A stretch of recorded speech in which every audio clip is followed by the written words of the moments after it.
Hey guys, what's up? So today we're gonna take apart MSI GS75 with the Core i5 10th generation laptop. Let's go.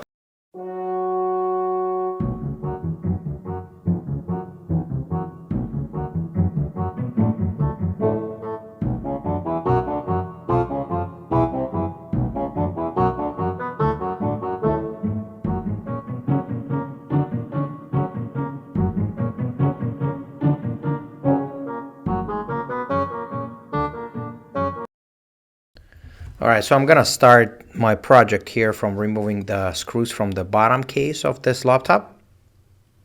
Very important to make sure that the proper bit caliber and size is chosen in order to remove the screws properly. Anyone want to leave any comments about the factory seal? Because I heard that MSI will void the warranty if the factory seal is broken. However, what are you going to do if, let's say, you want to upgrade your SSD or RAM? Will that be an issue? Please, anyone, leave me some comments on that matter. So I'm going to be using a pry tool here and carefully go side by side by removing the bottom case. And on this machine it popped super easy. So as we can see here that there is a motherboard with a Heatsinks fan. And first thing what we're going to do is we're going to remove the battery connector and pull the actual battery. On this machine I didn't show it on video, but it was kind of difficult to remove the battery in the first place because they don't apply screws, they actually glue it down. So be very careful and gentle not to poke the battery in order to remove it. So there are two slots for the memory RAM. Again, it can be upgraded to the desired size. Also, there's two slots for storage, but this laptop does not have a 2.5 drive. However, as you can see, the slot is available, and in case if you need to remove your failed or upgrade your existing Wi-Fi card, you need to just simply pull those two black and white cables and pull the card out and install the new one. Make sure to install the proper drivers. So now I'm removing the speakers out. There's only one connection is being used directly on the motherboard. And now I'm gonna jump to the heatsink. As you can see, it's a pretty massive heatsink because it has to cool down the actual GPU and CPU as well. Very important. If you are replacing your heatsinks or fans, to make sure, it's actually, if you're removing the heatsink, I would say, please note all the position of all thermal pads and clean the thermal paste thoroughly and reapply the new one, as it's very important. Otherwise you might have overheating issues with your machine.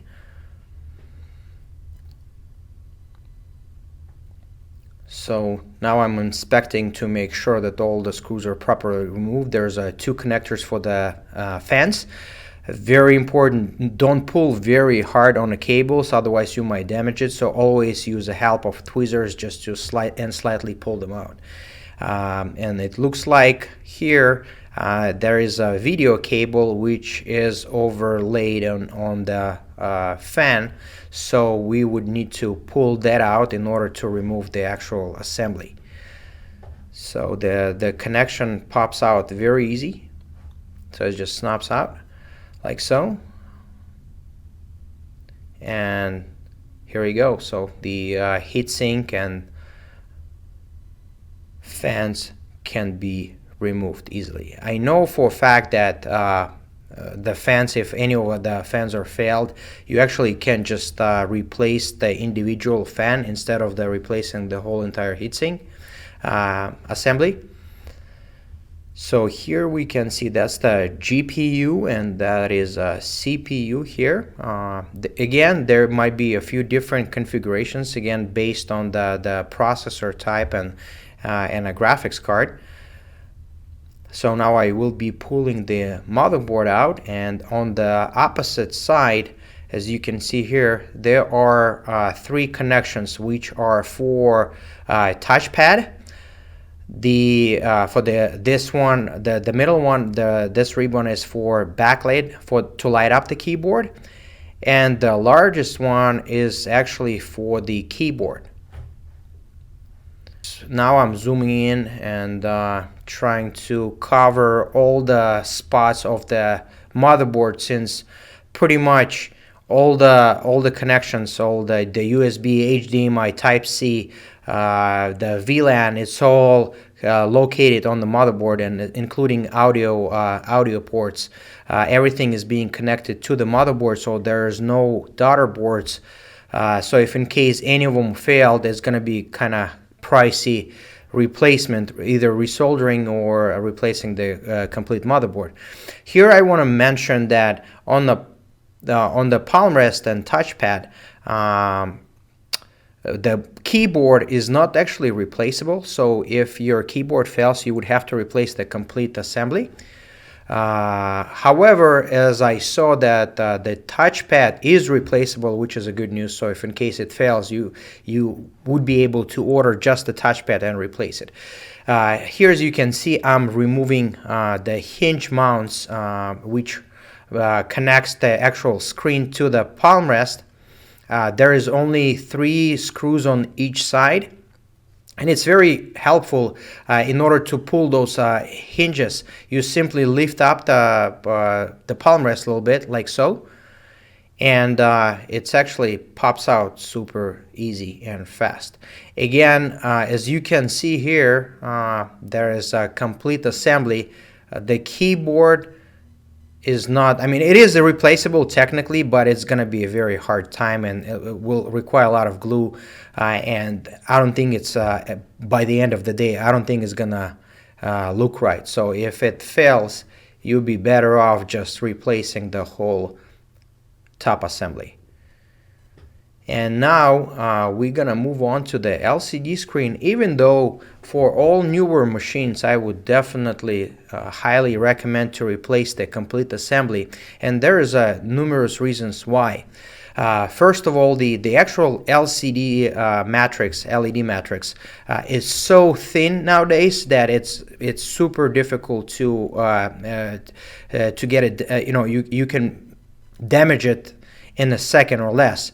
And second most important factor is that through entire perimeter of the bezel, including under the LED screen, the factory applies glue strips to make sure that everything is nice and tight. And for us, it was just a hell to remove the actual bezel because the glue is pulling the LED as well. But since in this machine, this machine had defective LCD screen, just for demonstrating purposes, we decided to take that assembly apart and show you how everything looks inside. And again, I'm using the pry tool here and trying to carefully, by holding my fingers under the bezel and try to separate that glue strip from the actual bezel. But let's say in case you have a cracked bezel and you want to replace just the top plastic, it is possible. Again, it will require a little bit of craftsmanship and messy work, and there is a big possibility of breaking the screen. So I'm not sure if you want to take that chance.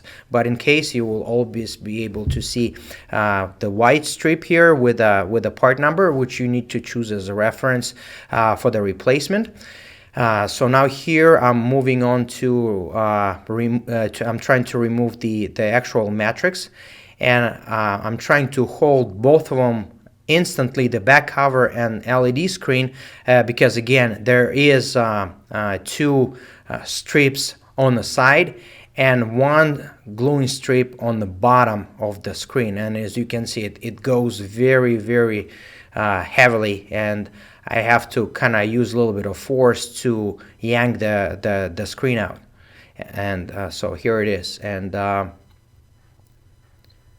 now we're gonna be able to see the actual internal bottom side of the back cover, where the actual video cable goes into. It's been glued with that tape strip, which once you pull, the video cable will be removed fairly easy, and that would be the strip with actual part number and model number of LED screen, if in case has to be replaced. So here we can see the hinge mounts, and the cable, the ribbon goes to the webcam. There is another part with a hinge mount and the actual video cable. So that's the back cover. Well, let me know if you guys have any questions. Please leave your comments, and thank you very much for watching.